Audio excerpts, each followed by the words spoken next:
So Neeraj Pandey is back with his directorial Auron mein Kahan Dum tha. This is the first time he's directing a love story, unlike most of his films in the past which have been fast-paced action thrillers. So well, how does this film fare up compared to the rest? Let's go ahead and find out.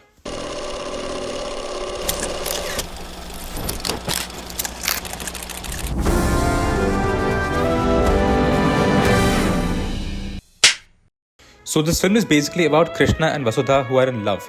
The younger versions are portrayed by Shantanu Maheshwari and Sai Manjrekar, and the older versions are portrayed by Ajay Devgan and Tabu.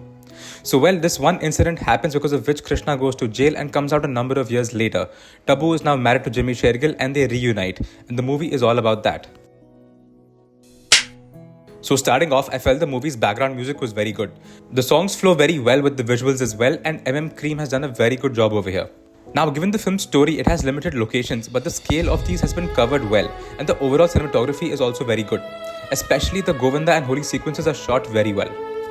Apart from these, I would say Neeraj Pandey has directed the emotional scenes fairly well, and you really see his craft as a director. However, the screenplay is where he falls short. Now, speaking of the acting, Ajay is decent in his role, not a lot to emote for him honestly. For the most part, you see him curb his emotions and be straight-faced. Likewise for Tabu, she doesn't get to express her range of emotions as much, but even in the character she has acted very well. Shantanu Maheshwari as young Krishna has acted very well. He portrays a simple, sweet and endearing boy really well, but however fails to come across as the tough guy in jail just given his look and physique.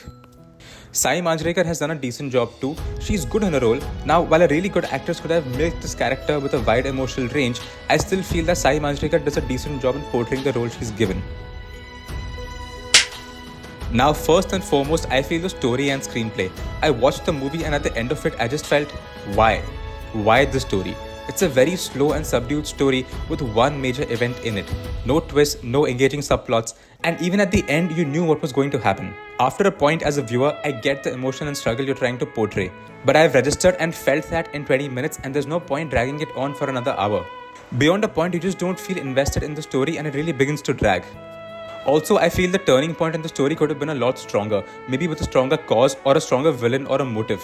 What also doesn't help is that the same event is shown thrice in the film, and even the third time, it's not hard to guess what's going to happen, what's going to be different. There's no major twist over here. While the first half is still somewhat decently paced, the second half gets too slow and doesn't really move the story forward. Also, random point, they show that there's this guy called Jignesh who's the only person who's been in touch with Ajay Devgan since he's been in jail and pushes really hard for him to get out. But in the flashback sequences, there's no mention of Jignesh whatsoever. So, ये कौन है और कैसा दोस्त है और कब बना? On the whole, I would say skip this one. औरों का पता नहीं पर आप में दम नहीं होगा कि ये पूरी फिल्म देख पाओ. So on the BMB meter, I'm giving it 5.5 out of 10. Well, let me know what you thought of the movie if you watched it, and hey, till then, stay tuned for more interesting content and honest reviews. Cheers, and I'll see you soon.